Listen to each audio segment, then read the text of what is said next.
Okay, then. So I think we'll get started there. So thanks ever so much for everyone for joining our webinar today on cybersecurity challenges during the COVID-19 crisis. I think it's fairly safe to say that this is one subject that seems to have really resonated with a lot of people. So I'm really hoping that you find this next hour or so beneficial. Um, we're really pleased to be running this event in conjunction with the Birmingham Law Society. So I just want to thank Natasha, Becky and the team for helping us get this event off the ground. And for those of you that might not be aware of Birmingham Law Society or what they do, then if you don't have an equivalent society in your region, it's worth noting that I think they're one of the largest regional society of its kind, representing around 5,000 legal professionals across Birmingham and the wider Midlands. And for those of you who don't know me or know who we are, so I'm Anish Chauhan. I'm Director of Equilibrium Security, and I'm joined today by Christian Toon, who's CISO at Pinsent Masons, and Joanna Barnwell from Trowers and Hamlins. So just a brief introduction to us. We are kind of referred to by our customers and our partners as that safe pair of hands, really. So we're, as security experts, we tend to implement, we design and we manage solutions for many blue chip, sort of public sector, right down to SMEs as well. So we're cybersecurity specialists is kind of effectively all we do. We're headquartered in Birmingham. We've also got a Scottish team who are based in Edinburgh as well. And like I said, cybersecurity is effectively all we do. Most of us have got, well, the slightly more older version, the older members of us have got 20 years experience in the industry. And what we do as a business, we tailor best of breed security solutions to our customers' needs. So that's just a brief intro into us. Now that we've done the introductions, the agenda for the remainder of the hour, we'll look at the COVID-19 impact on law firms. So, and I'll mention in a moment why we've specifically targeted law firms for this particular event. We'll also highlight the cyber risks that are associated with remote working, because that's really the focus here. We'll hear from Joe, from Joe Barnwell, and then straight after we'll hear from Christian as well. So we've got a sort of legal viewpoint of all of this as well. I'll talk about, after that, I'll talk about how to develop a bulletproof remote working strategy. So hopefully that'll be the really useful takeaway for you. And of course, we are starting to re-emerge from COVID and the lockdown. What that new normal looks like is obviously remains to be seen. But it's important that we overcome the security challenges both now and post lockdown, and once this gets lifted, whatever that new normal looks like. We have time for questions at the end. So what I will encourage you to do is during this next hour, if you think of a question, feel free to post it into the WebEx chat. And what we'll do, we'll collate them, and hopefully, if time allows, and we make sure we stick to our timeframes, we'll have around sort of 20 minutes at the end of the hour to follow those questions through. So hopefully we'll have time to get through all of them, and if we don't, we'll take them away. But please do feel free to post your questions as we go along. So I mentioned that we were specifically speaking about the legal industry for this. Now law firms are accustomed to office-based working. So we focus. We're based in Birmingham, ordinarily, and many law firms, many of which are our clients, they sort of pride themselves on having that real prominent and quite prestigious physical location. I think you'll all agree. And so the office-based working and the face-to-face meetings, and by the sheer nature of what you do, there's a need for sort of paper files and documents. So that's kind of been a real shift for legal firms. And many firms, you may have focused on sort of user connectivity, which is perfectly understandable, because at very short notice you'd have to get a number of users working from home. But perhaps you may have overlooked security versus user connectivity, perhaps. So when the lockdown was enforced, sorry, just bear with me, there's just a little bit of background noise. Just bear with me a second.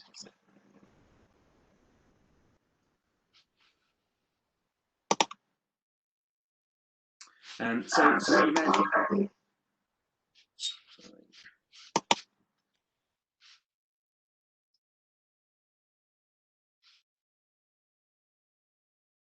Okay.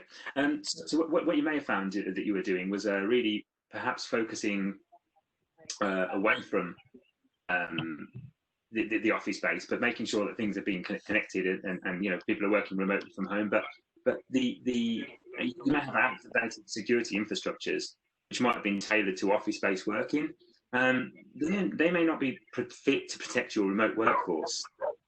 And as a result, there may have been a kind of influx into targeted cyber attacks and phishing scams during the lockdown. So this is the impact that we've seen it as on the legal industry. So that kind of sudden shift that might have compromised the security of your information. So some of you might have read our blog, which has also been published in the latest Birmingham Law Society publication. But for those of you who haven't, it really highlights the challenges that were faced in this kind of somewhat forced transition. Now, digital transformation, it might be something that your business has been working towards, or you may have fully adopted it. But whether you have or not, pre-pandemic, law firms had the luxury of carefully planning that transformation strategy and perhaps working out the risks of remote working.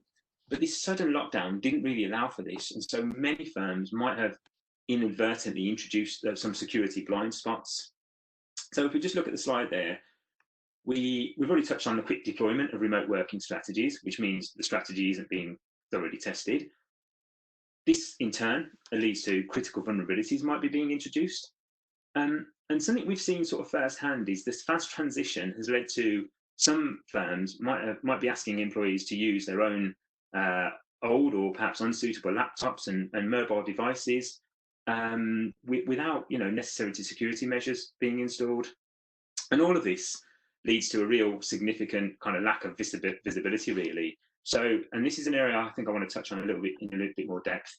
So users might be using Dropbox or Google Drives to share client information, which in most cases, that might be to make the client's life easier or your life easier or to get contracts signed in time. But that, again, that could be at the cost of client confidentiality. So the visibility of what users are doing is really important, because you could effectively be allowing the breach of client data without being able to report on it. Again, this has a knock-on effect of leading to security gaps and could mean that some of your regulations might be being breached. So I'm sure everybody knows of some cyber attacks that's happened against law firms, but we just wanted to touch on 2 or 3 and just give you some examples. So Grubman, Shire, Mazalis and Sachs, that was quite a recent one where hacking groups stole 750 gigs of sensitive data. This included emails, contracts, NDAs, phone numbers, and they demanded a ransom of 35 million to release that information. To not release that information, I should say. Another example was DLA Piper. This was quite a severe ransomware attack, affecting 3,500 lawyers across 40 different countries. The ransomware attack meant that all of their telephones and emails were completely inaccessible. And even 9 days after the attack, they still hadn't managed to recover from it. So yeah, you can really see the impact that had. And then another example is Anthony Gold Solicitors. 16,000 scam emails were sent using their business domain. So using terminology and language like action required, matter for attention, it's kind of coaxing email recipients to open that urgent attachment and ultimately reveal sensitive login information. So on that slightly sobering thought, I'm going to hand over to Joe at this point here to talk through Trowers and Hamlin's viewpoint from the cybersecurity challenge. So Joe, I'm going to hand over to you now. Thanks, Anish. Can I just check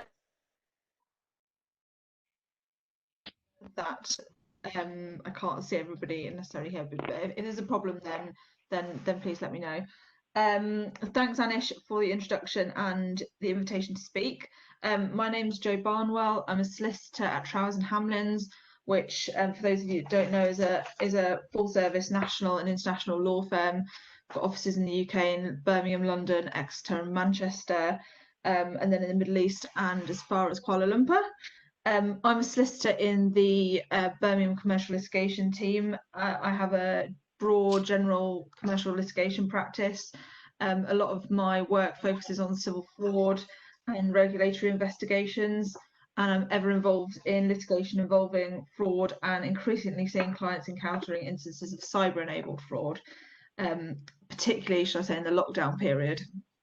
As a team, we're seeing much more in the cyber and data breach space than ever before, and that's particularly noteworthy given that it's at a time when generally businesses are spending more than they've ever spent on cybersecurity and securing their systems and making changes to make their environments more secure. So it's interesting that the more you spend, arguably the more instances and the more challenges that present themselves. So I'm going to talk today a bit about some of the principles about what good looks like from a legal perspective when it comes to cybersecurity, and with that, what crisis management in the event of a cyber incident and the complexities and challenges of dealing with such incidents, particularly in the remote environment, looks like. Thanks for changing the slide, whoever's done that. I'm sure Christian will mention this and endorse this when he comes on to his piece shortly. But security in the cyber world is principally about knowing what you have in terms of data and where it is. Some of you will be aware of some of the bigger ICO and regulatory decisions of the last few years, where data breaches as a result of cyber incidents have hit the press, and there's been fines and findings against big companies, including household names such as BA, Ticketmaster, Marriott Hotels, Tesco Bank, to name a few. So as the slide said, it's very important that all our organisations, whatever you do, know what data they have and hold, because organisations collect large volumes of data knowingly and unknowingly, and what sort of data that is will depend primarily on the type of business that you are. You may collect personal and sensitive data. You might collect financial data.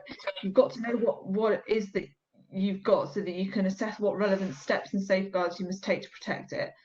An organisation has a positive obligation to do this. So I know this webinar is primarily focusing on law firms, and in that regard, law firms hold a lot of client data, which, depending on the type of work the law firm does and the type of clients they have, this may be financial data or sensitive data. If you're a private client lawyer, you might have very sensitive information relating to the financial matters of individuals, or if you're a probate lawyer, then you might hold information in wills and things like that that is really sensitive, and that's a special category in GDPR terms. Secondly, it's important to know where data is held. Often data stored on servers or in the cloud. There might be lots of hard copy documents. Again, Anish is the fact that law firms are renowned for having lots of hard copy documents and working in a very paper heavy way. Lots of law firms are trying to move away from that, but easier said than done. Although lockdown is probably helping lawyers move away from paper-based working and onto a more remote and paperless way. But it's important that organisations have their arms around where the data is. As I said, it's harder working from home because people will print stuff, people might review stuff in different places, save things in different places. It's arguably harder for an organisation in this landscape to have their arms around where data is held, but it's important that businesses take steps to identify where things are. And because data isn't necessarily within a network or an office environment, it's probably harder to map these days where data is and therefore how you go about securing it. And finally, who has access to the data? Where are the vulnerabilities? It's important that the organisations, to the extent they haven't already, do GDPR impact assessments and check that all is in order and identify gaps and weaknesses. Again, if impact assessments have been done, it might be that they need to be updated and to ensure things like privacy policies are up to date, and thinking about ways in which compliance can be monitored when staff are working from home. So this presents challenges.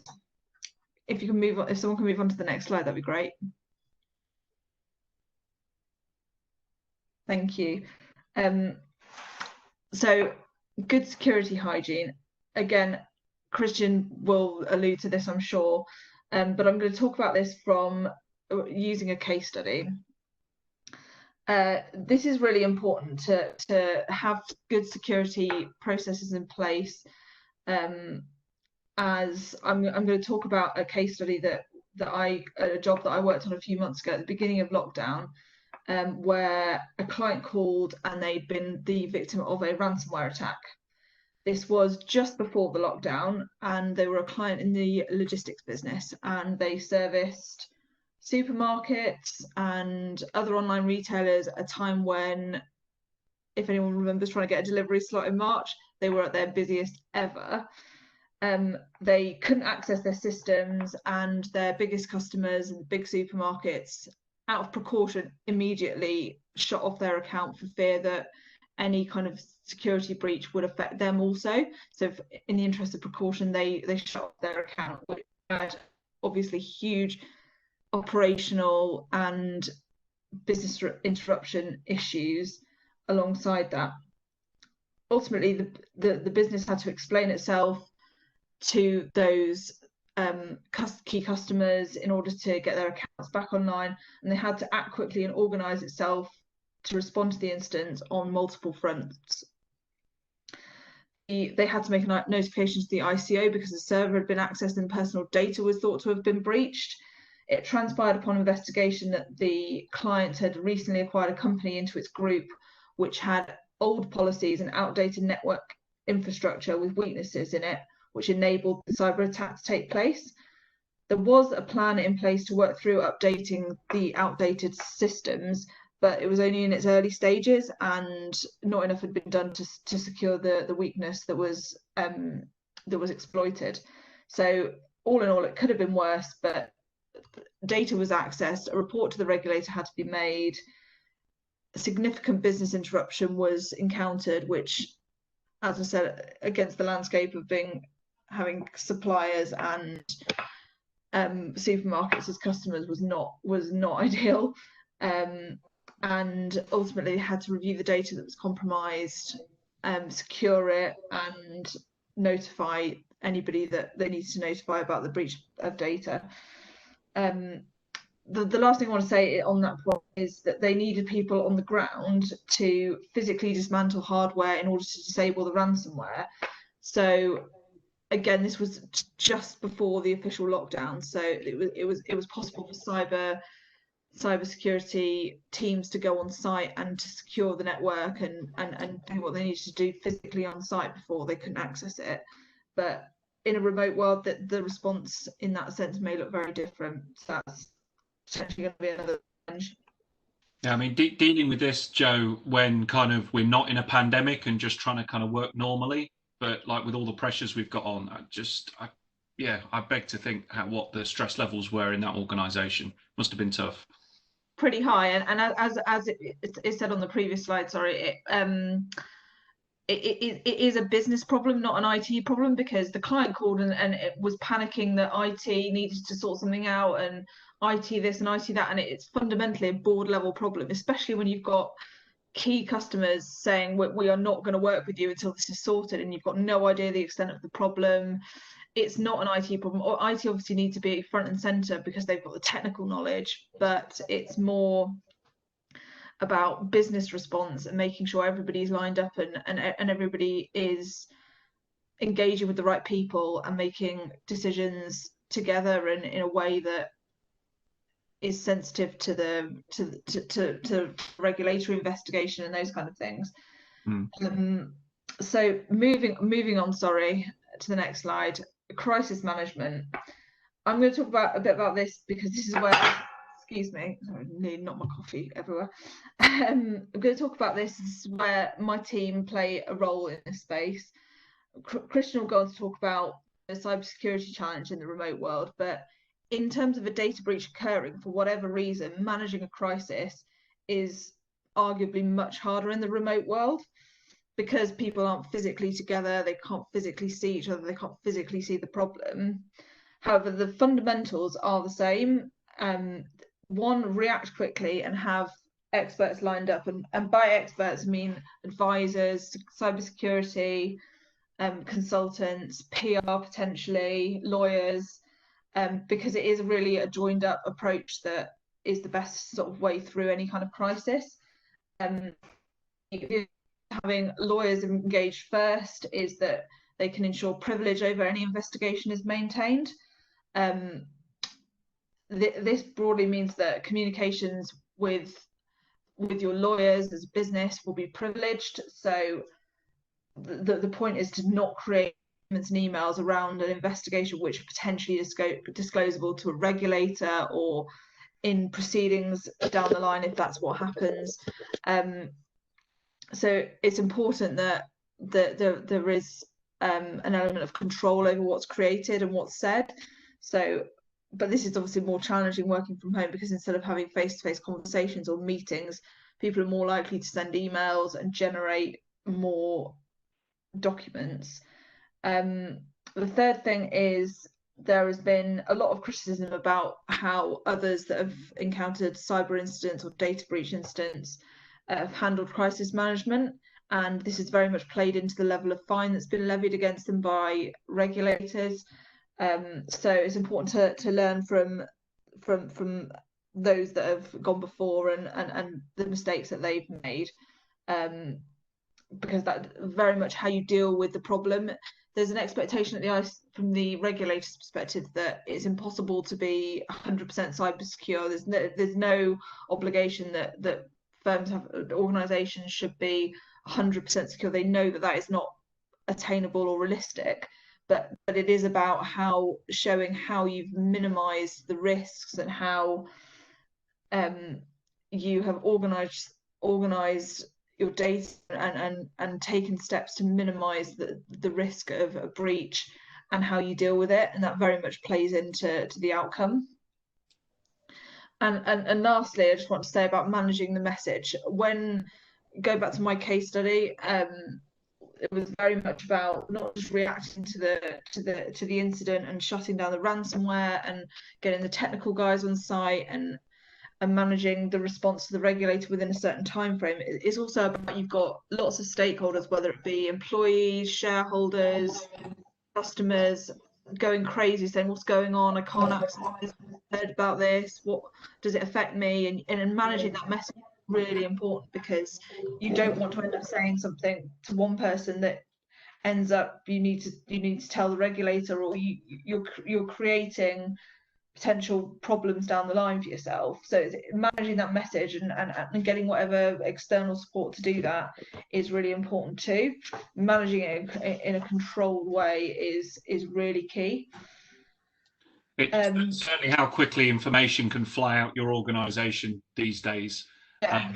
I really like the breach from, I don't know if you can like a breach or whether they're breaches that you favour over others, but the shipping giant Maersk, they got hit with ransomware, I think, back in 2017, and their response, which is very kind of clearly public and kind of documented now, is often cited as kind of what good looks like. So I'd certainly recommend anyone on the call to dig that out if they wanted to know kind of how to handle these sort of crises, because it's, yeah, you get it wrong and it can have just a devastating impact on everything. Yeah, absolutely. I think there's been a few organisations that have done it quite well, because as you said, Christian, the speed at which information can disseminate from an organisation, you just need somebody to post something on Twitter or on some sort of social media platform, and it just generates all kinds of it's then just, it's not contained at all, and then it's very difficult to crawl back to go back and try and control the message in any kind of way, because you're dealing with a completely different thing. So as an organisation, and again as a business, not just an IT team or whatever, but board level engagement on how to manage that and how to manage the different stakeholders is really, really important. So just to move on to the final bit, I'm going to talk about on the takeaway points. Working from home and working in a remote environment presents different challenges, but the underlying principles are the same. Prevention's better than cure. Know what you're dealing with, know where the data is, what you've got, do the due diligence on it. Arguably at home, I'd say there's more of an individual responsibility to to be alive to what data you have and where it is, and do what's necessary to keep that as secure as possible. As organisations, have plans, policies and procedures, think about how to best secure data and make sure infrastructure is secure.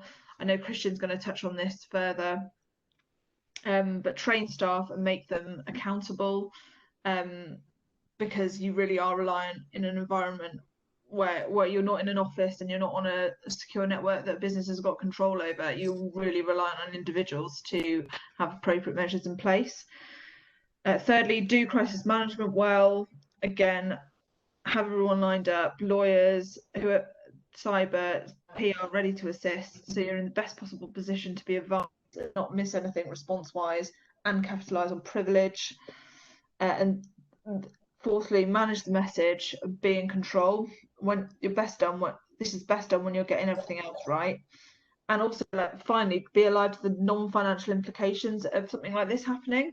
It's worth the investment now in order that you don't have the scale of the problem isn't that you need to fork out later, because the management time in cooperating with an investigation, the reputation management is arguably far greater.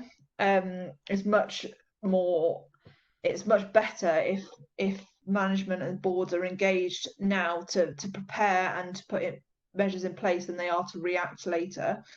And also to be mindful of the evolving legal landscape of group actions, where if there's been a data breach, individuals are bringing group actions against businesses for breach of their personal data, and again, that will be costly and time intensive, which ideally want to avoid. And that is all I wanted to say. And thank you for listening. And my contact details are on the next slide. So if there is any questions, happy to pick them up later on in the session. I think Anish said there's an opportunity, or if you want to pick up separately, my contact details are on the slide. Thank you for listening. I'll pass over to Christian. Thanks, Jo. That was really, really insightful. Thank you. So whoever's on the slides, there we are. Thank you. So, we're in blue. Okay, so good morning, everybody. My name's Christian Toon. I'm the Chief Information Security Officer for Pinter Mason. We're a little law firm with offices in Birmingham, just on Cornwall Street. We have got offices around the globe. Main presence is here in the UK, but with offices as far away as China, South Africa, the Middle East, Australia, and a few other places in between. I'm told we've got an entity in the Falkland Islands, but still trying to find out if that's more than one lawyer and one penguin. But the search continues. I'm here today to talk to you about how we've kind of sort of transformed during this pandemic. Like Anish had mentioned, we pretty much 95% of our business was in a physical building, traditional office space, and not just the fee earning capability, but actually also our operational capability, our finance teams, HR, technology, etc. Some of which had never worked at home in their career and had spent time working through a kind of traditional office environment, and all of a sudden are expected to try and work remotely. And moving those people home, I'm going to sort of share a little bit more about that story. So on to our next slide. So the global pandemic has happened, right? And it's really forced a lot of businesses offline, and certainly prompted us to think differently. A lot of our traditional approach had been office-based, and like with some of the slides previously, had been around expecting to see you in the office because I need to see you to know that you're being productive. This is the way we've always worked, and why should it be any different? So for us, we've really taken this opportunity to think differently about how we operate. And I would certainly challenge and recommend everyone on this call to do the same if you're not already doing so, because the business world that was back in February 2020 will not be the same when we come out of this, whether that's end of July, August, later this year, or into next. We will be going back, I'm sure, into a physical world and kind of engaging, if anything, just for our own sanity and mental health, in the sort of a physical space. But actually, the way our businesses will operate will be massively different. Of course, we're not running out to look at and reevaluate our kind of office estate at the moment, but it's on the cards. As much as any kind of forward-thinking organisation will be looking to reevaluate their physical needs. So I would certainly kind of challenge you all to look at how you can change for the better. Next slide, please. So the puzzle in which Pinsent Masons found itself, pretty much at the beginning of March, like most, we were watching the news and keeping on with the announcements coming from the UK government, but also because of our business model, we were having to kind of be mindful of what was coming out from China, from Australia, and all the other offices we have across the globe. And it's fair to say that at best, pre-pandemic, we had about 250 people that would work from home or work remotely at any one time across the globe. Now, out of an organisation of about 3,500, you can really kind of show that we were very much a in-office kind of physical type of business, as many law firms have been. We had to move very swiftly to pretty much 3,500 people, concurrent users working at home. And that was hard. It was hard because our people, firstly, had not worked in those environments before. They were used to having their printer, their office stationery, their meeting rooms, etc. Just their people and colleagues around them, to arguably isolating them at home and then forcing them and expecting them to use technology that they're probably not used before. We saw a massive spike in help desk calls. A lot of people, they got home, they got on the internet, but couldn't get the things working, either because they'd never worked at home before, or actually the kit that they had meant that their access was quite different to how everyone else's had been. People had home networks, as many of you will, with children's devices, your own personal devices, Internet of Things, TVs, etc., all connected at home. And then actually you're plugging in a work device or accessing through a personal device and trying to navigate through all of that. People aren't necessarily blessed with their kind of IT insight of the kind of IT manager you have at work. So it was a really big thing for us to try and help our people navigate what working at home looks like. Because it's not normal. And whilst we're trying to work at home, we still need to kind of remind ourselves that we're trying to work at home during a health pandemic. So our policies on remote working or home working, yes, they're there, but they were there for when things were less crazy. So we've had to adapt those.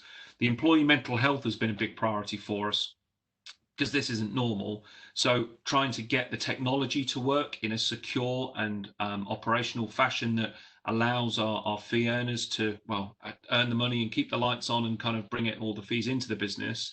It's been really important for us to adapt to that. So we went into the pandemic and lockdown actually relaxing a lot of our security controls, because the controls we had in place were more designed for physical premises. So we were lovely, secure in our office block. But actually, when we moved home, that security actually impeded a lot of our teams. So we had to roll back a lot of that. And when I talk to people about that and say, well, we actually lowered some of the security controls in our business, that they kind of seem a little shocked, because you kind of think, well, surely everything should be secure all the time. But the reality is that's just not practicable. I will add, and probably as a caveat there, so my managing partner doesn't have kittens, is the fact that, yes, we did implement a number of other controls to allow us to monitor and detect what was going on. But actually, this was about getting our people operational. And no amount of security was ever going to get in the way of that. Going back to some of Joe's points, it's around the business. This is a business issue. It's not a tech thing. It's not a security thing. It's keeping your firm and your function running. We still had that kind of pressure to deliver to clients. The business was still here, and processes had traditionally relied on a physical presence or physical infrastructure. Although at the start of the lockdown, we did have a few attempts at people trying to wheel out those big MFPs that we had in the office because they wanted to print at home. Once we kind of settled with that, it was around understanding what the hardware requirements were or what the technology requirements were. moving a lot of what was quite traditional paper-based processes, not through want of trying to digitize, but as Joe mentioned, that we're still very paper heavy. How does that work in a remote, disparate, kind of connected world that we find ourselves in now? We've had to buy a lot of printers and ship them out and get them home and get them working. We've had to really kind of configure our processes to allow people to take advantage of digital services, but actually they've never used them before. So again, coming back to the people point, we've had to give them training. We've had to really kind of bring them on that journey. And ultimately, the work-life balance has been massively skewed because you're at home, and normally when you're at home, you're not at work, but you are at the moment. So the lines have been blurred, and that's been very difficult to manage personally as well as professionally. And then trying to put a security wrapper around that, we've really had to kind of think on our feet. We've seen a rise in personal devices being used for work. And that's not a bad thing if you've got the right controls in place. We'd not previously allowed that, but it was things myself and my team, we had to really respond quite quickly with. A lot of teams are a lot more vulnerable now, I guess, because of this isolation, that they don't have that kind of team they can bounce off, or the office environment. They can, hey, I've just received something looks quite funny. Can you come and have a look at this? With people using the internet a lot more, the risks associated with insecure web browsing, social media, etc., coupled with the distractions of being at home. Because they've got children, they've got animals, they've just got their home life sort of gently nudging them constantly whilst they're trying to work. And we've also seen across our demographic of people, different working environments. We've got people who have offices, who don't, people who work in spare bedrooms, people who work in dining rooms, people who are working on their bed because they're in a shared house. People are working in their garden shed because they're hiding from the children. So we've had to try and kind of get everybody to a level that the firm is happy with from a security perspective. It hasn't been the average kind of 9 till 5 run of the mill thing. And that's really kind of where I'm getting to with this, that our security program has had to enable us to adapt and change as the business has. Because if we have turned around and go, no, you can't do that, that's not secure, or we don't recommend that because the policy says no, then you're going to drive those people into further insecure behaviors. No, you can't use cloud storage, but I need cloud storage. I need to communicate large volumes of data between client X and Y and ourselves as a firm. And if you don't give your people a secure method or access to technology that will do that, they'll go and find out themselves. That they'll go and register with Dropbox, they'll go register with Google Drive or others. And I mean, they're just the main ones that you kind of know about. There are probably about 150 other sub-brands of cloud storage that you don't even know where the infrastructure sits, and you certainly don't want them using that. So you need to enable your teams, and if you don't, they'll go and find the insecure ways to do it. So challenge it. Sorry, go on, Joe.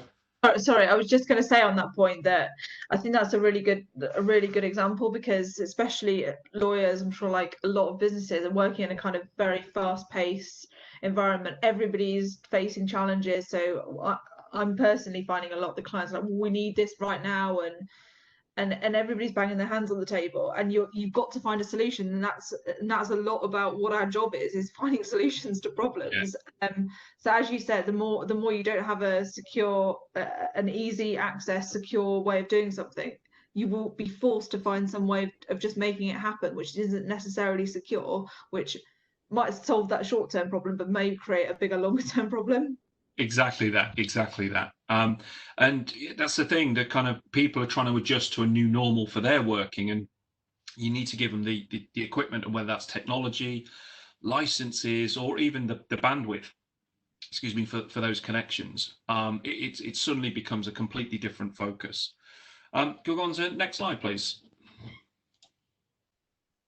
So this is where we see our kind of castle and moat strategy being kind of dead, I guess. So we talk about our castle and moat strategy. We talk about putting everything in the center, building the big walls, the defenses around everything, and keep everything safe in the middle. That's not a good way to carry on. And certainly at the moment, as we've moved into this pandemic, we've seen it gives a poor user experience. The costs can suddenly become very expensive. It reduces some of the visibility, believe it or not, because you've got legacy systems connected in here. And it's difficult to scale. And I know a lot of organizations have really struggled with that. But that's how we've built up our IT and technology organizations over the years, because that was seen to be the best way to do it. But unfortunately, now we can no longer continue that way. So I'd certainly look to advocate changing from that, building everything so you've got visibility in one place. You need to kind of open your boundaries and start looking more now to cloud-first architecture. And that is what we've done at Pinsent. So on to the next slide. Thank you. So when we talk about cloud-first architecture, this isn't just about throwing everything else onto somebody else's computer, because that's what we talk about being cloud, whether it be the big Google's, AWS, Microsoft, technology businesses that allow you to push your perimeter outside your organization. It gives you massive capability to scale and control things that you've never done before, and certainly operating in an isolated, disparate environment as we are now. Those that have enabled cloud first and using technologies like that, they've really seen a big difference, that this sort of transition has been quite seamless. But it's not without risk. So you can't just open up an account and start pushing data in there. There are lots of considerations you need to have. The technology is available for you to use, either as a platform as a service or software as a service or even infrastructure, but it's your responsibility to ensure that it's configured, controlled, protected to your level of expectation. The providers won't do that. They'll give you a baseline default, but actually you need to add in multi-factor authentication. You need to add in data segmentation, or from a privacy point of view, making sure where you can store that data, because a lot of these clouds, they operate on such a global footprint. You might, without thinking about it, upload from here, from the UK, and find out your data is being stored in the US. Nobody wants that without the right controls. You've also got a lot of encryption points to consider. Sorry, give me a second. I'll finish this slide and then we'll get on. You've got to then look at, I guess, how the attacks are being leveraged, and certainly cloud is where targets are being found. Office 365, remote working, the access control around those architectures is absolutely paramount, because once the attacker can get into those environments, they can just then sprawl across and they'll have access to all sorts. And like we saw from the previous examples of breaches, it's not a good place to be. And the challenge, certainly from a law firm perspective, is going back to that castle and moat view, is that is a lot of history, a lot of legacy technology that exists within your organization. And a lot of the time, it can just be too hard to try and unpick and to try and move. You probably have systems that won't even move into the cloud because they've just been designed for on-premise operation. That's where kind of that great kind of information security professional Socrates was I'm constantly quoting him around: focus your energy on building the new and not on fighting the old. That's really how you need to approach with this. So next slide, please. Sorry, before you move on, Christian, I would just say about the getting rid of the old thing, is be aware if you've got old systems and servers, because as I said, the things that I've seen is it's often where there's old servers, just shut them down, just get the stuff off it and shut them down, because they'll come back to bite inevitably, because the newer stuff will be secure, no problem, hackers won't be able to get in. But where there is an old server and a weakness there, you can bet your bottom dollar that's what they'll find. Yeah. And you don't want that to be the thing that gets you. No, I totally agree. But that is so easier to say. That's hard. Oh, God, it's so easy said than done. The amount of reliance on that one old system, and you just kind of think it's just absolutely crazy, because there's so many interdependencies. It's hard. If you're good security. Yeah. If you're looking at remodeling or rebuilding or your architecture, then it's something you should definitely be considering. Yeah, definitely, without a doubt. Because it's, good security isn't actually doing all the fancy stuff and AI and machine learning, artificial intelligence. It's just getting the basics right. Well, they're not basics, because it makes assumption they're easy. The fundamentals of security, that's where it comes. So here, the kind of making security work better for people, it's been a constant theme around, actually, look, we need to enable the business, and that's what good security needs to do. People need to understand and have it seamlessly integrated into what they do. Otherwise, they won't use it. They'll work around it. We've seen examples around bandwidth challenges in South Africa or in China, that because the service or speed of service isn't where it needs to be for that end user experience, they've gone around and find something else that works for them. And that's a worse place to be. So you need to really get that there. And not only around the solutions being working for them, but actually you need to support them in doing their day job. So kind of for me, the security threats should not be your first priority. Your people should be, your security team should be. If you take care of those security team, take care of your people, they'll take care of the security threat. So one of Joe's points earlier around awareness and training, make sure your people know what they're dealing with, keep them up to date with the latest threats, give them the advice and guidance they need, encourage reporting. Don't lambast them for clicking on phishing tests and telling them how kind of stupid they are for falling for it, because people do. You need to give them their support.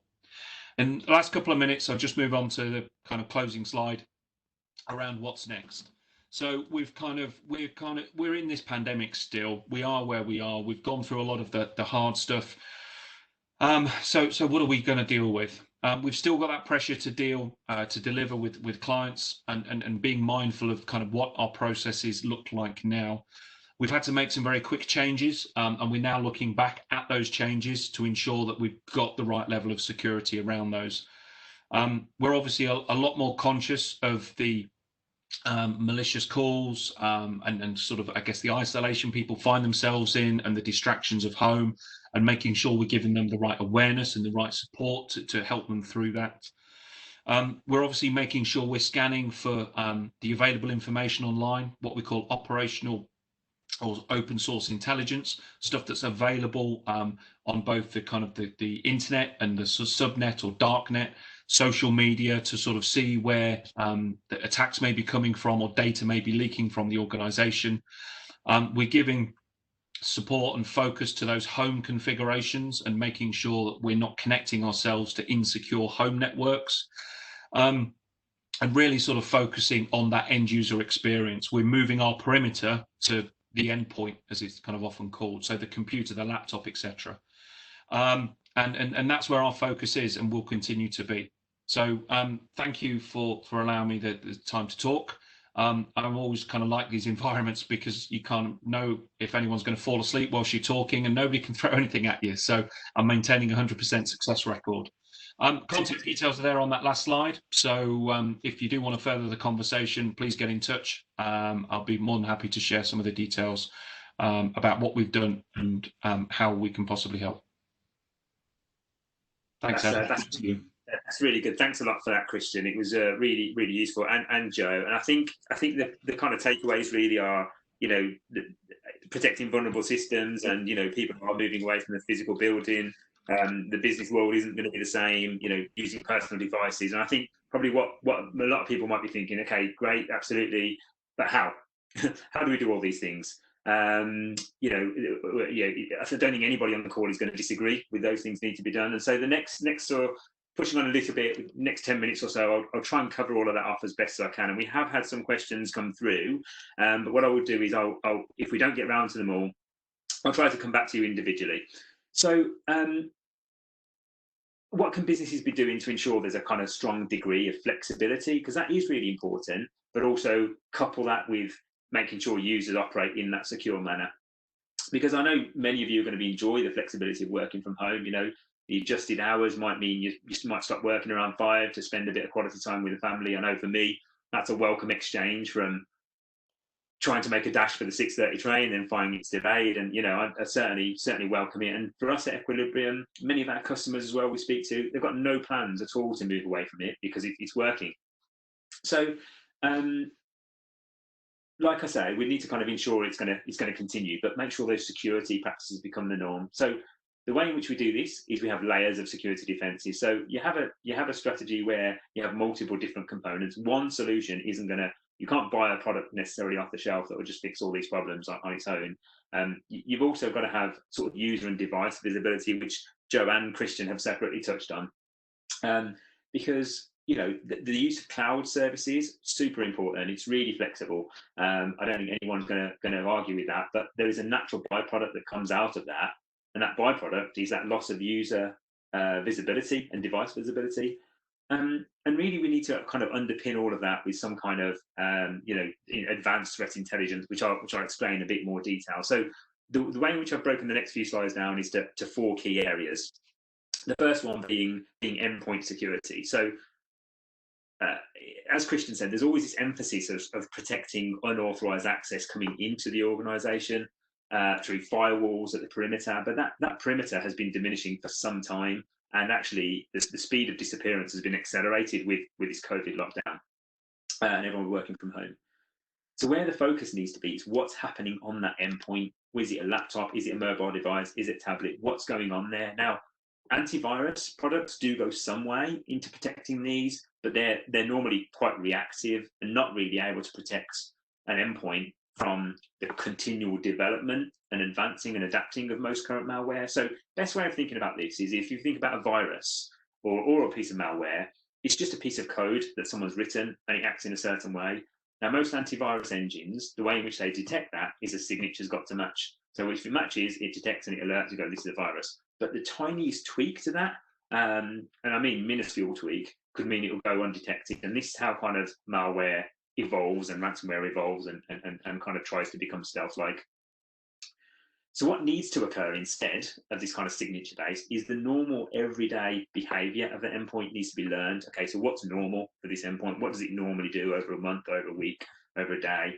And actually then alert if something malicious happens beyond that. And only by using techniques like machine learning and big data analytics and harnessing global threat intelligence can an endpoint detection technique really be effective. So if we look at the slide, so if we start in the top left corner, any endpoint security strategy needs to be able to protect it proactively, detect and block both known and unknown cyber threats. You need to be able to run advanced investigations across all corporate endpoints. So whether that's corporate issued or personal, that's all coming into the same thing, because if it's accessing company resources, then it needs to be managed and monitored and be able to detect that stealth-like malware, as I said. Need to be able to rapidly contain attacks, because if something does happen, you need to identify it and stop it from propagating anywhere else, and also be able to remediate that malware across those devices. And then finally, you kind of need to prioritize threat alerts, because what happens is most security systems, you tend to get kind of alert overload. There's just it's really difficult to be able to identify what's a risky event and what's a benign one. So anything needs to be able to make that differentiation between the two. And as the slide shows, it's a continual thing. It's not something you can do as a point in time activity. And so the next element, so after we look at the endpoint, we then look at our remote access security in general. So there was a time when all VPNs, the way in which we secured remote access was using the use of VPN, which is fine if everything is in the office or everything is in the data center. So users needed to VPN in to be filtered. But what about when those users don't need to access company resources, or they're just browsing the web, or the way things are shifting now, what about if those resources aren't actually in the company environment, they're in Office 365, they're in Google Docs or some other kind of web-based services? How are you going to protect the endpoint devices then? You've got to have the ability to secure the devices to those sites and ensure the credentials don't get into the wrong hands. So if we look at the slide, 4 kind of key areas really. So you need to be able to uniquely identify and securely authenticate the users. You've got to make sure the site they're visiting, be it Office 365 or being it some kind of HR or finance system, make sure it's not being spoofed, make sure it's not inadvertently visiting something else. You also need to have the ability to granularly deactivate and activate users. So if users are leaving or they're going on furlough leave, how are you going to be able to, with a click of a button, disconnect them or reconnect them if you need to? And actually some firms are obviously looking at their staff overhead, perhaps descaling. How are you going to disconnect that access really quickly? And the last one is really important. So Joe mentioned it, I think, about sort of vulnerable systems and most breaches happening as a result of this. That you need to create this kind of barrier to entry to make sure that devices that they're using, whether it's corporate issued, whether it's personal, meet a specific security policy.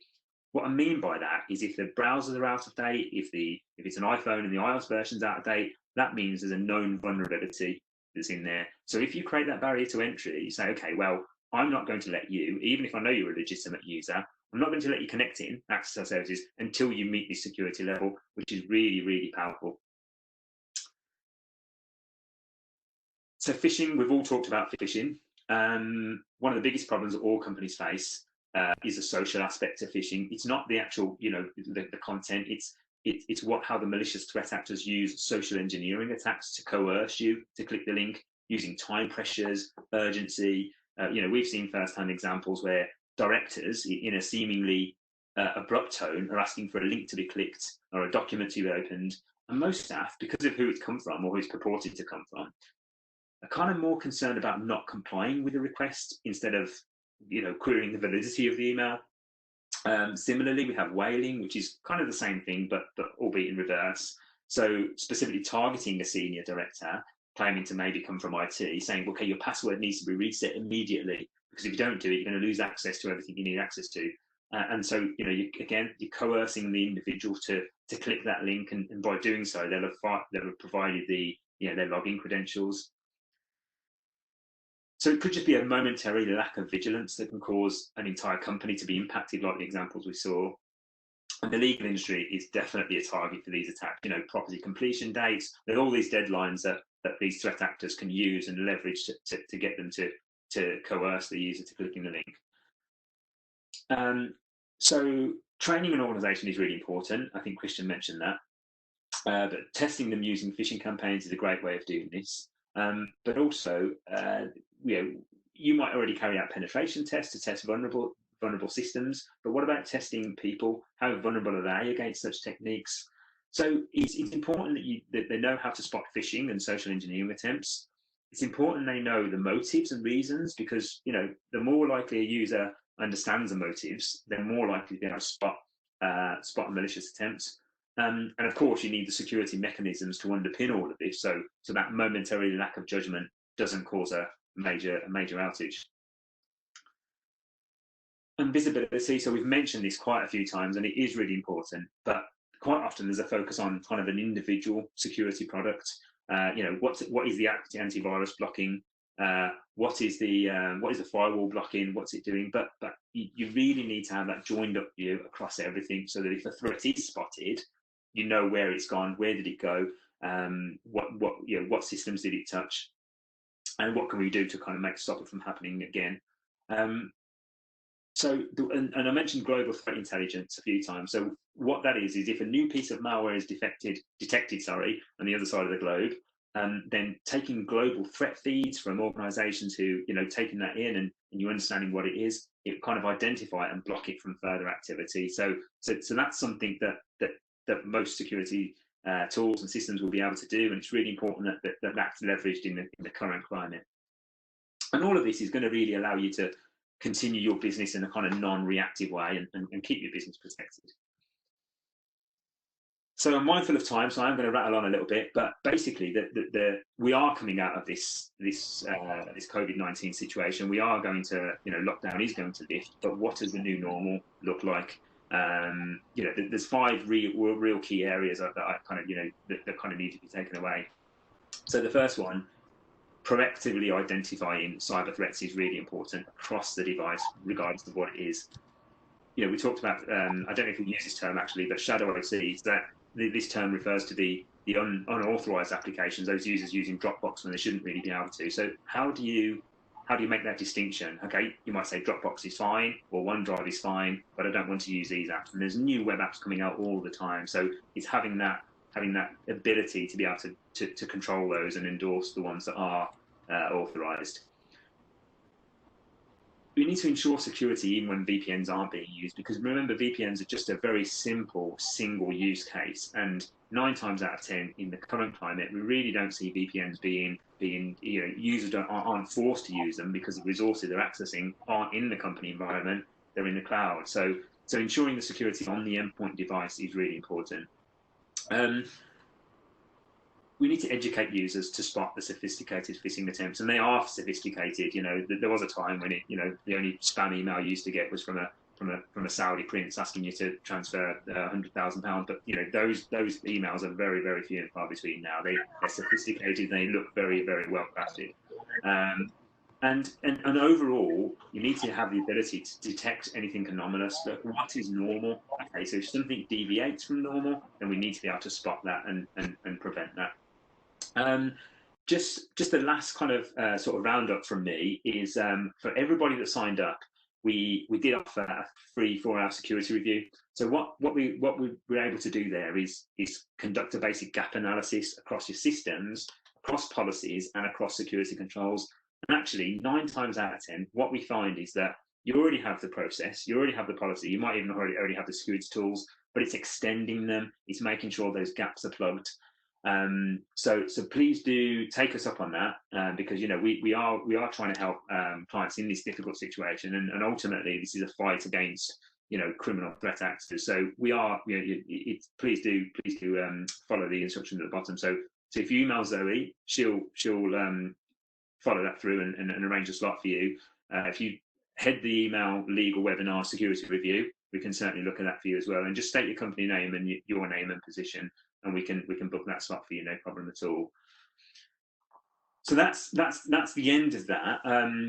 I am mindful that we have run over a little bit, but we do have time for some questions. So if attendees are able to stick around for a little bit longer, I'll try and run through some of these now. Let me just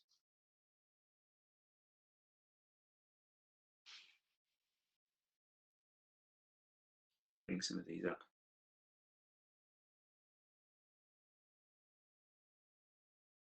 Okay, I'm just going to try and pick some at random because they are some of them do cover others. So how do you ensure remote workers are sticking to the rules that you've put in place? That's a really good question, because it's quite difficult to, it's a combination between policy and technical controls. So one aspect is policy, is the answer to that. So making sure that they sign up to maybe an IT use policy, but the question, I guess, is how you ensure they're sticking to it, and just underpinning that with some kind of security control. So you might say, for example, okay, you're not allowed to go to and use Dropbox. How do you ensure that? There's got to be a technical controller to underpin it, because 9 times out of 10, like we said, users are trying to do what's right for the customer, right? Trying to do what's right for the firm, but actually they might, without realizing it, do that. So education, technical control, and policy, I'd say, were the three aspects to that. We've got other questions around sort of shadow IT, which I think that kind of answers that. How can you prevent email spoofing attacks and protect your business domain?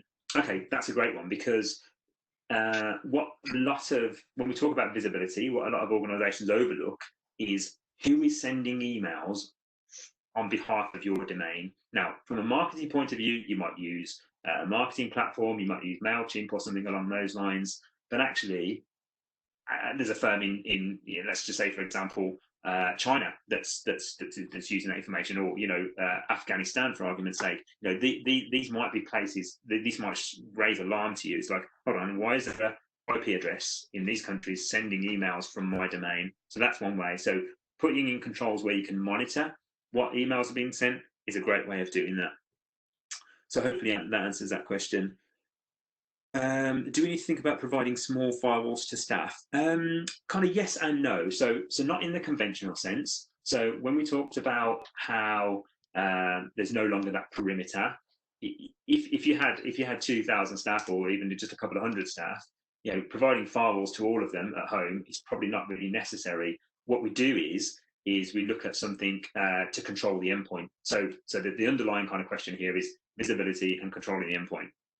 So if we can look at what security controls you have in place, we might be able to say, okay, we need to extend this to the endpoint now. We need to make sure we're controlling it in a manner that controls what that endpoint is doing. Learning what's normal, where is it going, and what should it be doing under normal circumstances. So hopefully that answers that question. I'll just pick a couple more. Because I'm mindful, again, we've sort of run over a little bit. So with the staff that we have furloughed, how do we monitor their accounts and emails to make sure they haven't been compromised? That's a good one, actually. So that question is it's sort of 2 or 3-fold, really. So the first one is you need to have the ability to flick that switch that I mentioned to say turn them off if they have been furloughed, because from a I guess, a HMRC point of view and maybe a legal point of view, if they are on furlough leave, they shouldn't really be doing any work anyway. The second thing is how to monitor them. It kind of ties back to the domain, really. So if you've disconnected them, they shouldn't be able to log in at all. So with Office 365 and with Google and with quite a lot of them, there's that ability to flick that switch, and so monitoring them becomes a little bit less important. However, if for whatever reason they do need access to it still, first they may be training, you can monitor a little bit the same way in the domain. You can keep an eye on that and see where login attempts are, and then that all underpins back into visibility as well. I think we've probably got time for one more, so let me have a quick look. So I haven't done these in order, so I hope I'm not repeating myself. When using third-party software such as CRMs and legal software, how do you confirm they're secure? Okay, so there's two ways of doing this, and actually, from the previous point, there's another point worth making here. So we need to secure access to them, and the way in which we do that is using some kind of two-factor authentication. So having that in place will allow you to disconnect their access quite quickly, but also making sure that their information isn't compromised. And then the flip side of that is to make sure you're accessing that securely is by looking at certificates and making sure that the site that you're visiting is indeed secure and does claim what it needs to be. So training users is one aspect to doing that, to making sure they're visiting and they're getting the right certificate. They're not getting certificate warnings. Training them to what to look out for will certainly help with that. So hopefully that answers that question. And I think that's probably covered most of them.